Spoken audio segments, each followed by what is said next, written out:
Nothing foreshadowed the storm. Just an ordinary evening. Dinner, the couch, books, and phones. Those small rituals that make up a familiar, peaceful life. But then she looked up. One question, one sentence, and everything began to unravel. Not loudly, not dramatically. Quietly, almost gently, like a surgical incision on living flesh. He loved her. No conditions, no safety net. And she was already living 2 steps ahead, in a different reality where intimacy meant freedom, and loyalty was about being honest with herself, not with her partner. New names, different perspectives, sterile clinics, and strangers' hands, all hidden behind her soft, "I just want to try." When the truth surfaces, it doesn't scream, it suffocates. It makes it hard to breathe. Questions of betrayal, trust, boundaries, and pain start to grow between people, destroying even what once felt unbreakable. Sometimes love isn't about forgiving and holding on. Sometimes it's about walking away, just to stay alive inside. Hello, my friend. I'm so glad you stopped by my channel. If you're here for the first time, don't forget to subscribe and share this video with your friends or family. It really helps my channel a lot. Please tell me in which city or country you watched this video. I value every one of your comments. So, let's get started. It was an ordinary Wednesday night. Dinner was done, and we'd both settled into our usual spots on the couch. I was idly scrolling through my phone, while Melissa, my wife of 7 years, was deeply immersed in a book.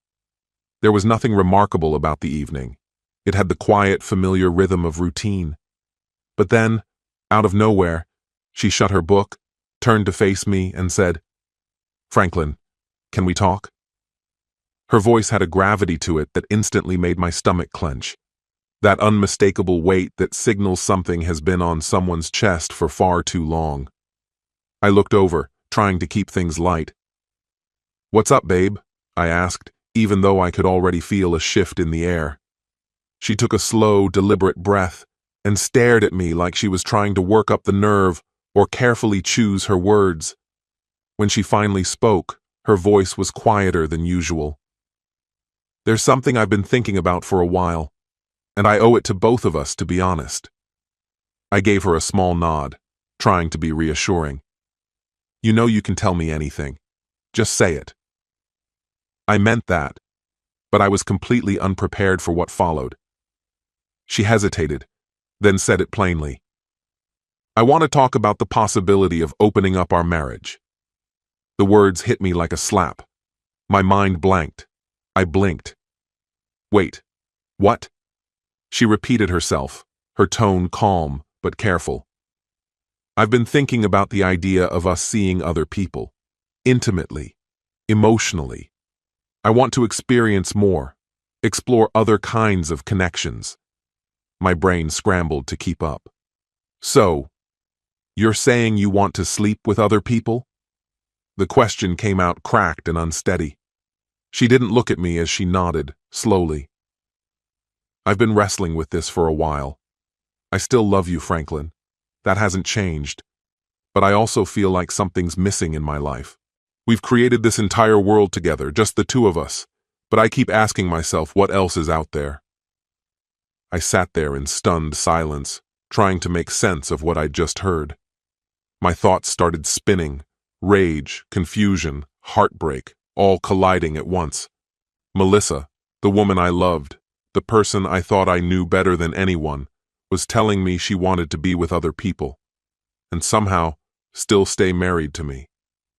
"How long have you felt this way?" I asked, barely above a whisper.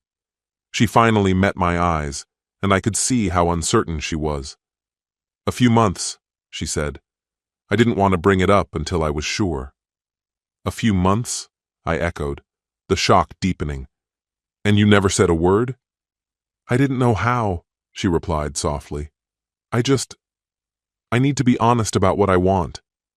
It felt like the ground beneath me had vanished. I hadn't seen this coming, not even a hint. "You're serious?" My voice trembled. She nodded again. "Yes. I've spent a lot of time thinking about this. and I believe it's something I need in order to feel whole again." I didn't know what to say. My thoughts were tripping over each other, one louder and more frantic than the last. Could this really be happening? Was Melissa actually asking for the freedom to be intimate with others and still expect me to be by her side? Somehow, I managed to find words. "Melissa, I love you, but I can't do this. This isn't the marriage I signed up for." She looked down, her expression pained. "I know this is hard to hear. I didn't expect it to be easy, but I couldn't keep pretending." After a pause, she added, "I'm not trying to get your permission, Franklin, but I need to know if this is something you could ever accept. Could you live with it?" Her voice wavered, but there was a quiet strength beneath it. She wasn't just floating an idea. She was telling me what she needed, even if it broke us. The idea of sharing her made me sick. "No, Melissa," I said, barely able to speak. "I can't be okay with that. I can't stand the thought of you with other men. I can't even picture it without it tearing me apart." "I'm not doing this to hurt you," she said quickly, her voice shaking. "It's not because you failed me, or because I'm unhappy with you. This is something I have to explore for myself." I sat there, unable to move, trying to understand what she meant. I still loved her, deeply, but I couldn't be the man who smiled through something that went against everything I believed our marriage stood for. "I can't go along with this," I finally said, the pain raw in my voice. "If this is really what you want, then I can't stay. It'll end us." We sat there, engulfed in silence. I looked at her, searching for the woman I'd loved for years, and suddenly seeing someone I didn't fully recognize. The rest of the night drifted by in a daze. We lay in bed, but neither of us found sleep. Her words kept echoing through my mind. An open marriage. How had things unraveled so quietly? We'd shared everything, or so I thought. Was this building for a while and I just didn't see it? Her quiet moments, the emotional distance I chalked up to stress, her new circle of friends, was I really that blind? The following morning, over the soft hum of the coffee machine, she tried once more to explain. "Franklin, I swear I haven't been hiding anything or making plans behind your back. I only realized what I needed recently, and it's not because you weren't enough. It's something I need to understand for myself." I shook my head slowly, frustration pulsing just beneath the surface of my skin. "Melissa, we've been through this. I can't get behind it. The idea of an open marriage, it's not something I can accept or pretend to be okay with." My voice didn't waver as I continued. "This goes against everything I believe in." She exhaled deeply, her features softening, shadowed with sadness. "I just want you to try to see where I'm coming from. I'm not trying to hurt you."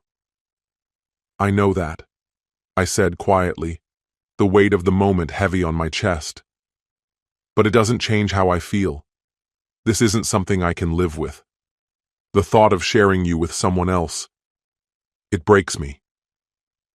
The silence that followed was unbearable, pressing in from all sides. I loved her deeply, but I couldn't support what she was asking of me. I wasn't wired for this. In the days that followed, an unspoken tension filled the space between us. Our conversations became minimal, clipped, necessary. Melissa, as persistent as she was gentle, began to leave subtle signs around the apartment. Books on ethical non-monogamy stacked on the coffee table, web articles open on her laptop about polyamory. She was already exploring this world, immersing herself in it, while I was still stuck at the edge, trying to understand what any of it meant. A few nights later, we went to a casual get-together with some friends, the kind we used to both enjoy. I wasn't really in the mood, but Melissa had looked forward to it, so I went along. While chatting with some friends we hadn't seen in a while, Melissa mentioned someone new. "Scarlett," she said with a faint smile. "She works with me. We've been spending a lot of time together. She knows a lot about open relationships." "She's been such a great resource," Melissa added, laughing lightly. "Really supportive, offering advice and perspective. I froze mid-sip, my glass hanging just below my chin. She continued the conversation easily, her tone light and confident, like she had finally found people who spoke her language. Around us, the discussion unfolded, an effortless flow of shared experiences and light-hearted commentary about open love, as if it were completely ordinary. She looked so at ease, like she belonged in this setting. Meanwhile, I felt like a ghost in the room, visible, yet utterly disconnected. I tried to keep it inside, to maintain some kind of composure, but I couldn't. When we finally got home that night, I couldn't hold it in any longer. I faced her, my voice shaky but certain. "Melissa, is this about wanting to be with someone else? Is that what's really going on? Because I can't keep pretending like this is just theoretical." Her eyes widened, caught off guard, but then something else flickered across her face. Guilt. "It's not about someone else, Franklin," she said quietly. "It's about me. About how I want to live now. I love you. I still want us. But I also need something different. I need to live more openly. Please, just try to understand." I had nothing left to say. No words came that could pull things back together. The reality settled in like a punch to the gut. Her need for more, for a different kind of life, was no longer something I could deny. In that moment, I realized that our marriage was no longer something I could hold on to. The concept of sharing her, of opening what had always been sacred between us, was unbearable. I couldn't be a part of it. I wasn't made for that kind of love. Our paths had split, and for the first time, I allowed myself to see it clearly. The road she was choosing, I didn't want to follow it. The pain was sharp, and I knew I had to face the truth. This was the end of our journey. A few days passed, and she went out again, this time with Scarlett and some others. She came home late, laughing louder than usual, her face lit up in a way I hadn't seen in weeks. I tried to ignore the tightening in my chest, but every time she said Scarlett's name, that sinking feeling only grew. 2 days later, I stopped by my friend Clark's place to pick up some tools. As I was grabbing them, he mentioned something in passing. "Hey man, I saw Melissa earlier today. Looked like she was heading into that health clinic near the park. Everything okay?" I paused for a second, keeping my voice neutral. "Yeah, probably just a checkup or something." But as I drove home, unease gnawed at me. Why wouldn't she mention something like that? Why keep it from me? Later that afternoon, when we were both home, I tried to sound casual. "So, what did you get up to today?" "Nothing much," she said quickly, avoiding eye contact. "Ran some errands, watched a bit of TV." No mention of the clinic. Nothing. That was when worry shifted into something darker, suspicion. After she headed off for a shower, I hesitated, then checked her phone. Nothing stood out. But in her purse, I found something that stopped me cold. A receipt from the clinic. Confirmation of an STD screening. My stomach turned. Why would she need that? I took the receipt, slipped it into my pocket, and waited in silence, bracing for what was coming. She came out of the bathroom, humming, wrapped in a towel, moving through the room like everything was normal. I couldn't pretend anymore. I stood up, my heartbeat pounding in my ears, and held the receipt out in front of her. "What's this?" I asked, my voice low and cold. She stopped instantly, her gaze locking on the paper. A silence stretched between us, long and unbearable. Slowly, her shoulders dropped. "I didn't want you to find out this way," she whispered. "Franklin, that night I went out. I slept with someone. I couldn't react, couldn't speak. I just stood there, stunned, as the world around me seemed to fall completely still." "You did what?" The words slipped from my mouth in a whisper, thin and unreal, as if I were trapped inside a nightmare I couldn't shake. She couldn't look at me. Her gaze dropped to the floor, heavy with guilt. "I'm sorry," she murmured, barely audible. She explained how it started, a casual chat at a bar that spiraled into something she hadn't anticipated. Before she knew it, lines were crossed. Then came the dread, the panic, the reason she got tested. Every sentence hit me like a blow I couldn't block. "You've got to be kidding me," I said, my voice climbing as anger surged through my veins. "You slept with another man and then went to get tested? You risked our health? Our marriage?" The betrayal knocked the air from my lungs. I could barely stand to look at her. A wave of disgust clenched around my heart like a vice. Tears slipped down her cheeks as she wiped her face, her voice shaking. "I didn't plan for this," she said. I needed to feel something different, something alive. I thought maybe an open relationship would give me that." "It wasn't about you," she added quickly.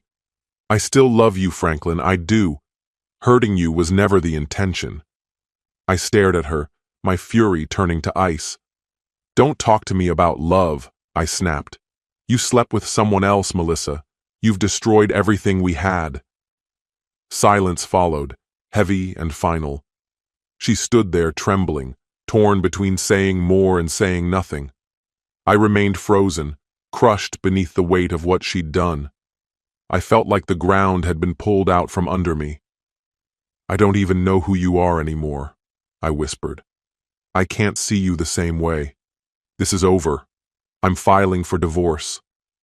Her face fell apart, and for just a second, I saw something flicker in her expression. Not just sorrow, but maybe relief, as if she had known this moment was coming and had been waiting for it. "I'm so sorry," she choked out. But it didn't matter. The damage was already irreversible. "I don't want your apology," I said coldly. "We're done." She didn't fight back. She just stood there, empty and defeated, while I turned around and walked out, leaving behind the life I thought I understood. That night was a blur. I packed whatever I could, clothes, essentials, things I barely registered, as my mind reeled from the chaos. I checked into a hotel across town, hoping the distance might quiet the storm inside me. By morning, I didn't hesitate. I filed the papers. It was the only action that gave me a shred of clarity, the only move that made sense in a world that had collapsed. I couldn't stay bound to that betrayal. 2 days later, I returned to gather a few more things. The house felt foreign, like a shell of what it had once been. Cold, lifeless. Melissa sat on the couch, her face unreadable. "I got the results back," she said, her voice tight and thin. "I tested positive. I have an STD, Franklin." Tears welled in her eyes. But I felt nothing. Not rage, not heartbreak, just a hollow ache that sat heavy in my chest. I didn't respond. I couldn't. I collected what was left of my belongings and walked out without another word. I didn't dare look back. I wasn't sure I could survive it if I did. The next day, I went to get tested. Fear gnawed at my insides. The waiting dragged, twisting my thoughts, but when the results came in, negative, clear. I hadn't been dragged down with her. The relief hit hard. It didn't heal the pain, but it gave me space to breathe. The divorce was finalized months later. Melissa reached out a few times. She apologized, tried to explain, wanted to fix what couldn't be fixed. But it was too late. The wound wasn't just deep, it was fatal. The trust had been obliterated, the foundation of us gone. So I turned inward and began the slow, painstaking work of rebuilding. It wasn't quick, it wasn't clean. But piece by piece I started to find my way back to myself. Eventually, Melissa left the state, moved on to a new place, a new life. Whatever remnants of what we'd been were left behind in that empty, echoing house. We stopped being part of each other's story. Letting go was the hardest thing I've ever done. But it was the only way forward. And slowly, in the quiet that followed, I reclaimed my peace and began to imagine a future where she no longer had a place. This story has come to an end. What's your opinion? Share it in the comments, my friend. And if you liked this story, check out other exciting videos on my channel. I'll say goodbye until the next video. See you. No explosions, no affairs, no insults, just jokes. Harmless at first glance. But with every new laugh at someone else's expense, cracks formed along the very spine of the marriage. He didn't yell, didn't slam his fist on the table. One day he simply walked away, and that turned out to be louder than any argument. And she, left among friends, wine, and her usual quips about poor Marcus, didn't even realize right away what had broken. This isn't a story about a storm. It's about how you can lose someone by laughing at them, and how hard it is to earn back trust when you finally understand that pain isn't always loud. Hello, my friend. I'm so glad you stopped by my channel. If you're here for the first time, don't forget to subscribe and share this video with your friends or family. It really helps my channel a lot. Please tell me in which city or country you watch this video. I value every one of your comments. So let's get started. My name's Marcus, and I've always believed in the old saying, if it isn't broken, don't fix it. That philosophy shaped the start of things between Maya and me. Everything was calm, uncomplicated, and refreshingly free of chaos. Even before we exchanged vows, we had laid out the path ahead. Maya had always envisioned herself as a full-time mom, not because she lacked ambition, but because nurturing a household and raising children was where her passion lay. I was deep into a steady career in software consulting. It came with long hours and the occasional business trip, but the salary was solid and it offered us consistency. So, we came to a clear understanding. I'd focus on earning, and she'd run the household. It made sense, and for a while, it really did work. I'd return home after sunset to find the house neat, dinner warm on the table, and clean clothes folded away. Sometimes I'd see little sticky notes on the fridge, just a smiley face or a sweet reminder of something small but meaningful. Back then, she smiled a lot. But change rarely crashes in. It drifts, slow and subtle. For us, that drift started after Julian, our second child, came along. That's when the comments began creeping in. At first, they were lighthearted. I'd struggle with the baby sling or mix up the bath products, and Maya would laugh, shake her head, and say something like, "How is it that you're brilliant at your job and totally clueless at home?" She'd giggle, and so would I. Why wouldn't I? It felt harmless at the time, just banter. But it kept happening. One night over dinner with her sister Chloe, Maya brought up how I once put Julian's diaper on backwards. "He really needs an instruction manual for parenting," she joked, flashing a grin. Chloe laughed like it was a comedy special. I chuckled too, but something inside me shifted, a faint sting, almost invisible. Not enough for a fight, just a quiet discomfort. I started to feel like a caricature of myself, the goofy dad, the well-meaning but inept husband. No mention of the long hours I worked to keep everything afloat. It wasn't open disrespect yet, but the digs were stacking up. The moment that really drew the line came at our daughter's 5th birthday party. We went all out, balloons, streamers, a bounce house, the full suburban fantasy. I spent hours hauling tables and lining up chairs, while Maya frosted cupcakes and coordinated with her mom. By the afternoon, the backyard was filled with kids, parents, and half-eaten cake. Everything looked perfect on the outside. Then I heard my name cut through the noise. Maya stood by the patio, surrounded by a circle of school moms, laughing. "Marcus means well," she said, loud enough for everyone nearby to catch. "But the way he loads the dishwasher, it's like he's investigating a crime scene." More laughter. One mom piped up, "Another classic Marcus moment?" The chuckles grew louder. Maya looked thrilled. "I'm not even kidding," she added. "Last week he asked me if shampoo goes before or after conditioner." I stood there by the cooler, clutching a tray of juice boxes, feeling like an extra in a sitcom I didn't audition for. It wasn't just the laughter, it was the comfort in her voice, the ease with which she tossed out those jokes, like they'd been told before. like I'd become a routine gag among her friends. That evening, when most of the guests had left and we were stacking chairs, I brought it up. "Hey," I said, aiming for a light tone, "maybe ease up on the Marcus is a walking joke thing when we're with people." She looked at me, puzzled. "What do you mean?" "I just don't love being the punchline every time there's an audience." She gave a half laugh. "Come on, it's just a bit of fun." People were laughing. Exactly, I thought. That's what hurts. I barely slept that night, not because I was angry, but because something important had quietly slipped through my fingers, a small but vital piece of self-respect. And once that's gone, it's hard to reclaim. Not long after that party, the stories started circling back to me.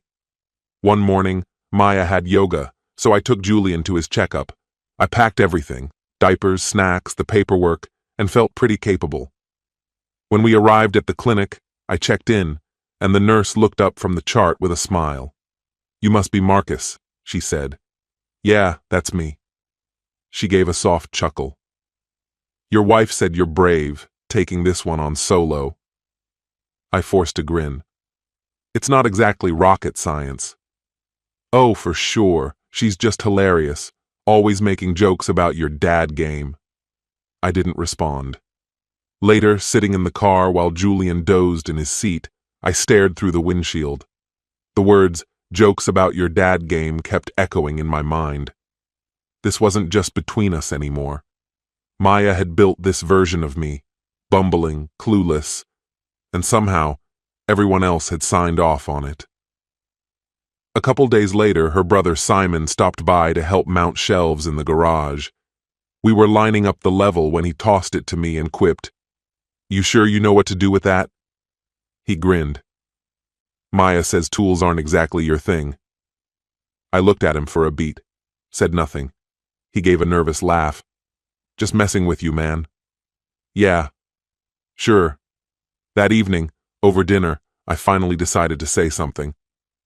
"Maya," I began, "have you noticed that people are starting to repeat the jokes you make about me?" She kept slicing Julian's chicken nuggets without lifting her eyes from the plate. "Who exactly?" she asked. "Chloe, Simon, even the nurse at the clinic. You've made me into a punchline," I said, "and now everyone's in on the joke." She sighed like I was being difficult and rolled her eyes. "You're exaggerating." "I'm not," I said. "I'm just pointing out what's happening. You can act like it's harmless, but it's not." She didn't respond. And in that silence, I realized she wasn't really listening. A week later, Maya hosted a girls' night at our place. Wine, snacks, a movie, typical stuff. I usually gave them space, either holed up in the garage or hanging out upstairs. That night, I was in the den answering emails when I heard my name mentioned downstairs. "Maya, how does Marcus manage when you're not around?" one of them asked, laughing. Maya's voice floated up, casual and amused. "Barely. If I dropped dead tomorrow, he'd live off peanut butter and feed it to the kids morning, noon, and night." The room burst into laughter. Then another voice chimed in, following her lead. "He used body wash on Amelia's hair the other day. Said it all smelled the same." More laughter. They were cracking up. But I wasn't. I shut my laptop and crept halfway down the stairs to listen. Not a single word of kindness. No, "he's trying," or "cut him some slack." Just a string of jokes, all at my expense. I didn't walk into the room. I didn't confront her in front of everyone.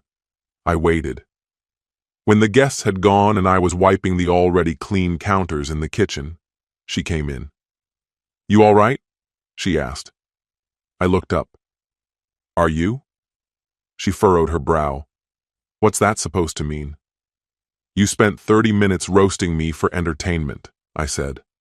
"I'm your husband, not a sitcom character." She leaned against the fridge and let out a breath. "They were just jokes, Marcus. You always take everything so seriously." "No," I said. "I just take being respected seriously." She straightened up, defensive. "You're blowing this out of proportion."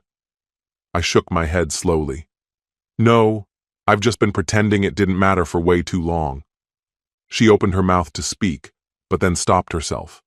Without another word, she turned and left the room. That night, I packed a small bag. Nothing dramatic, just a duffel with clothes, a charger. No slammed doors, no big speech, no note. I got in the car and drove away. 2 exits down the freeway, I checked into a hotel, and for the first time in weeks, I actually slept. The next morning, my phone buzzed. A text from Maya. Seriously? This is pouting. Grow up. I stared at the screen.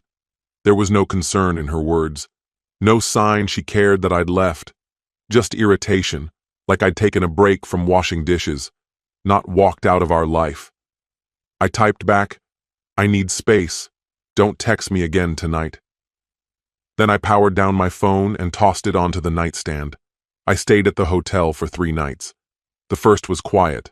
The second, she sent 2 more messages, both accusing me of being childish. The third night, she went silent. I figured she'd given up.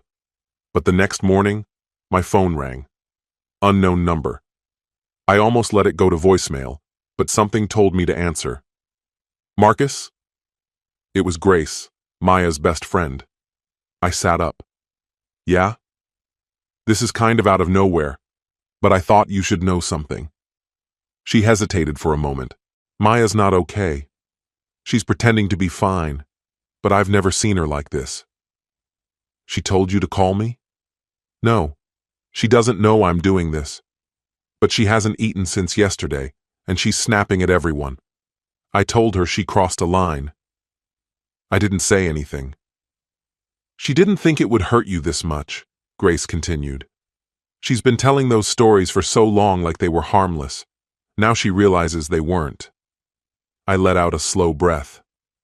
She keeps saying, I didn't think he'd actually leave.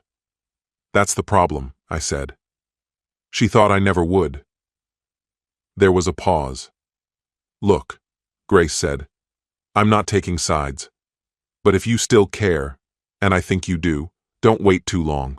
She's terrible at apologies, but this one's real. I've never seen her like this. When the call ended, I sat on the edge of the bed, staring at the carpet. Grace didn't have to reach out. But she did. Later that day, a message popped up from Maya. It was short, but it was different. No snark, no sarcasm, just, I'm sorry. I see it now. I didn't answer right away, but that night, I checked out of the hotel, and I drove home.